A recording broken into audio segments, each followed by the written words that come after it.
Hello, എല്ലാവർക്കും എൻ്റെ YouTube ചാനലിലേക്ക് സ്വാഗതം. ഞാൻ ഇന്ന് പറയാൻ പോകുന്നത് ഒരു മിനി ബസ്സാണ്. ചെറിയ കുട്ടികൾ കളിക്കുന്ന ബ്രാവോ ലണ്ടൻ ബസ് കാണാം.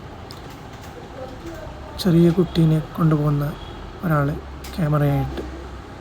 ഇത് മാളാണ് കേട്ടോ. മടിവാളക്കടുത്തുള്ള കോറമംഗലയുള്ള ഒരു വലിയ മാളാണ് നമ്മളിപ്പോൾ കാണുന്നത്. അത് ഗ്രൗണ്ടിൽ തന്നെയുള്ള ഒരു ബസ്. ആൾക്കാരിങ്ങനെ നടന്നു പോവുകയാണ്. കുട്ടീനെ കൊണ്ട് മേലെയാണുള്ളത് ചെറിയ കുട്ടി. അപ്പോൾ ഡ്രൈവർ അടിയിലുണ്ട്. അത് കാണാം. കുഞ്ഞി ബസ്സാട്ടോ. അവനൊക്കെ വളരെ ഇഷ്ടപ്പെട്ടു. ആ സ്മോളായിട്ട് ചെറിയ ബസ്സാട്ടോ. ബ്രാവോ ലണ്ടൻ ബസ് എന്ന് പറഞ്ഞിട്ട് മെല്ലെ പോകുന്നത് ഗൈസ്. ചെറിയ കുട്ടി അങ്ങനെ പോവുകയാണ് റിമോട്ട് കാറിൽ. അപ്പോൾ ഇതാണ് അവിടുത്തെ മാള് കേട്ടോ. കിടിലാണ് കേട്ടോ. അടിപൊളി, വേറെ മാതിരി രക്ഷയില്ലാത്ത മാളാണ്. എത്ര ആൾക്കാർ വരുന്നുണ്ട്. വിദേശികളും ബാംഗ്ലൂരും പുറത്തുള്ള ടീമും എല്ലാം നാട്ടിലെ ആൾക്കാരും മലയാളീസ് എല്ലാം ഉണ്ട് കേട്ടോ. ഇന്നലെ ഓണത്തിൻ്റെ ഭാഗമായിട്ട് അങ്ങനെ വെറുതെ ഒന്ന് പോയതാണ്. അപ്പോൾ നല്ല വൈബാണ് കേട്ടോ mall. Thank you so much.